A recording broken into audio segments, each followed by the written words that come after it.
Olá! Agora, neste vídeo, vamos estar falando sobre o passado perfeito contínuo. Então, da mesma forma que temos o presente perfeito e o presente perfeito contínuo para nos referirmos a ações que começaram no passado e que continuam acontecendo neste momento no presente, ou ao menos ainda tem relevância para o presente, temos o passado perfeito, também tendo a sua versão que nós denominamos de passado perfeito contínuo. E vamos então aqui ver como o passado perfeito contínuo é utilizado. Então, vamos lá. Usamos o passado perfeito contínuo quando falamos sobre uma ação que idealmente é bastante longa, que começou no passado e continua até outro momento no passado. Então, tendo isso em vista, imagine dois pontos completamente passados e você querendo expressar a ideia do intervalo entre eles. Tudo bem? Entre, por exemplo, 1992 e 1998. Um longo intervalo, mas ainda assim dois momentos passados, pois estamos em 2021. E aí você utiliza o passado perfeito para expressar alguma ação que ocorreu neste intervalo. Tudo bem? Continuando. Ao contrário do presente perfeito contínuo, que indica uma ação que começou no passado e continua no presente, o passado perfeito contínuo indica algo que começou no passado, continuou no passado e também terminou em um ponto definido no passado. Então vejamos aqui esse exemplo. Sammy had been playing with his food when his mom walked into the kitchen. Ou seja, o Sammy estava brincando com a sua comida quando a sua mãe entrou na cozinha. Ou seja, estamos aqui, na realidade, indicando que temos uma ação que ocorreu antes de uma outra ação ocorrer, e naquele momento em que esta ação primeira que nós nos referimos estava ocorrendo, ela estava em progresso até quando essa segunda ação ocorreu. Ou seja, alguém estava ou algo estava em um determinado momento fazendo algo quando uma outra coisa no passado aconteceu. E pode ou não pode ter interrompido esta primeira coisa que estava em progresso. Tudo bem? A primeira coisa estava em progresso, a segunda coisa veio no meio deste progresso. Mas ambas são coisas totalmente passadas. E aqui temos, Sammy had been playing with his food. Ou seja, Sammy estava brincando com sua comida, ou seja, o ato de brincar com a sua comida estava sendo feita por Sammy. Estava em progresso por parte de Sammy, quando a sua mãe entrou na cozinha. A segunda circunstância, o segundo acontecimento passado que aconteceu. Agora, o passado perfeito contínuo é formado usando o had been mais o passado particípio. Então, vamos ver aqui.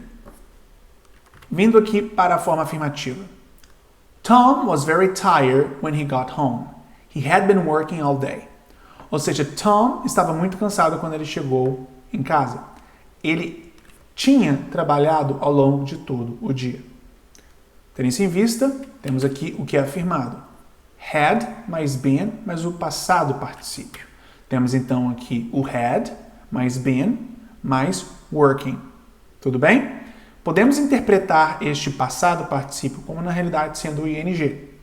Sempre então depois do been, em sentenças no passado perfeito contínuo, você tem o ing sendo expressado. Da mesma forma que em outras estruturas do present perfect que indicam essa ideia de continuidade, como a do present perfect continuous, a ação que é expressada no ing. Então, independente se estamos nos referindo ao presente ou ao passado, se estamos querendo indicar de forma direta essa continuidade, você tem o ing sendo utilizado.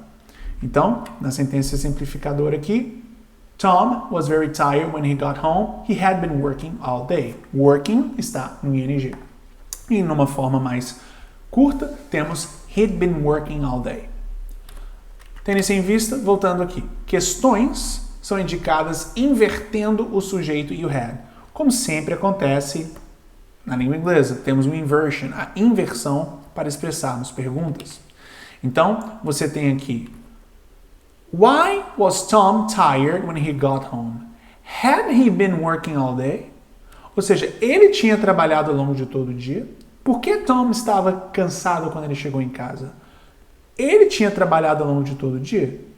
Então, temos basicamente a mesma estrutura da afirmação. A diferença é que em vez de termos o sujeito mais had, temos o had com o sujeito. Had he been working all day?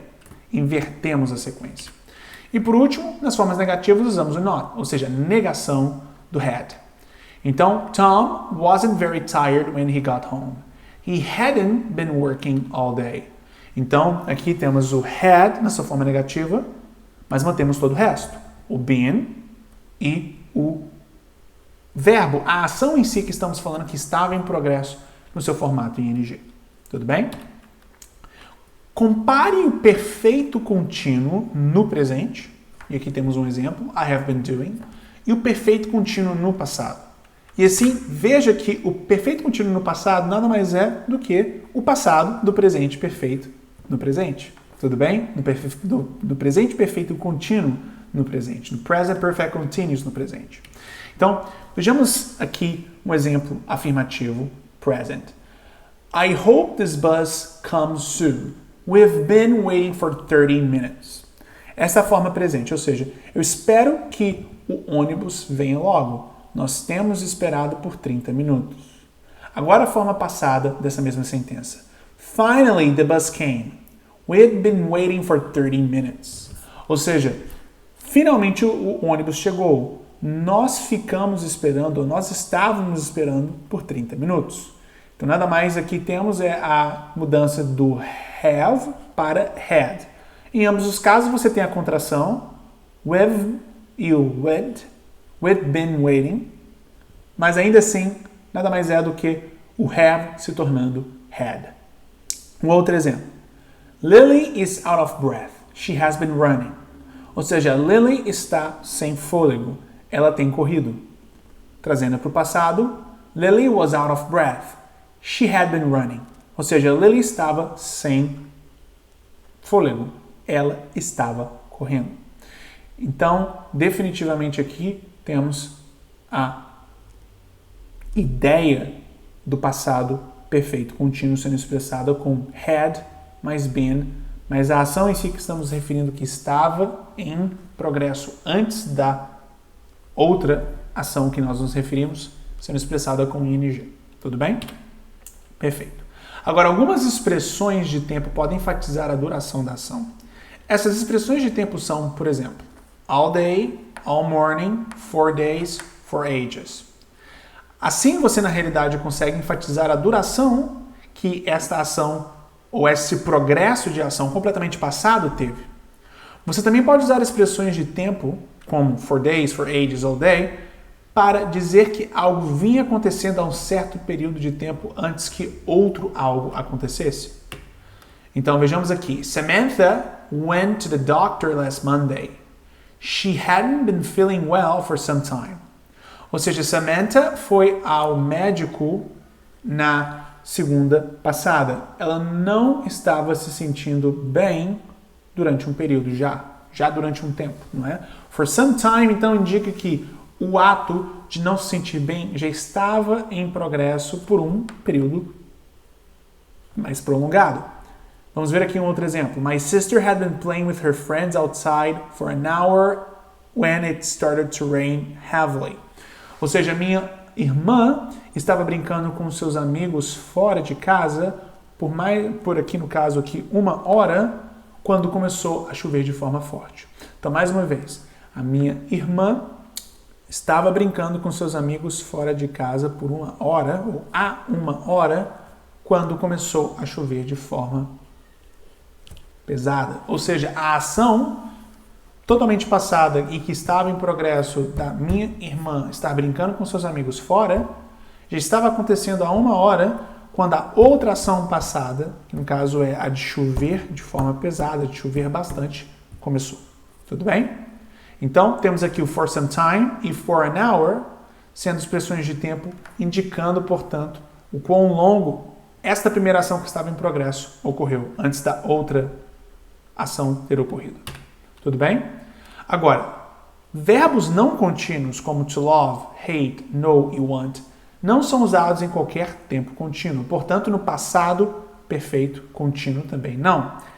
No caso de termos os verbos não contínuos sendo expressados em contextos onde que a priori utilizaremos o passado perfeito contínuo, temos que simplesmente utilizar o passado perfeito. Então, vejamos aqui essa sentença. We were good friends. Nós éramos bons amigos. Aí, utilizando a lógica do passado perfeito contínuo, poderíamos dizer we had been knowing each other for years. Ou seja, nós tínhamos ou nós estávamos conhecendo um ao outro por anos. Não faz sentido. Nós removemos isso e simplesmente dizemos we had known each other for years. Ou seja, nós conhecíamos um ao outro por anos. Nós nos conhecíamos há anos. Então, por que isso acontece? Por que nós não podemos simplesmente utilizar as mesmas regras estruturais neste caso? Porque o verbo know, em conjunto com verbos love, hate e want, são verbos que nós expressamos como verbos não contínuos. Nós consideramos como verbos não contínuos, ou seja, são verbos que simplesmente não podem ser expressados em uma sentença contínua maior. Eles isoladamente, como loving, hating, knowing, wanting, podem ser usados.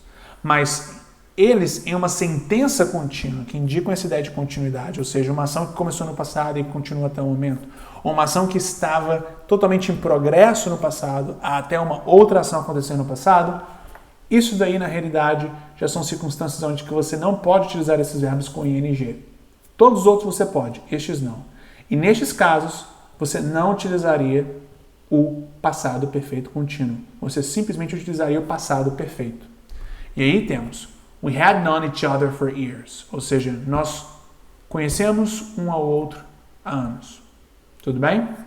Nada de então had been knowing. Simplesmente had known, que é o passado perfeito, sem o ing. Perfeito. Então, temos aqui o passado perfeito contínuo devidamente abrangido. Muito obrigado.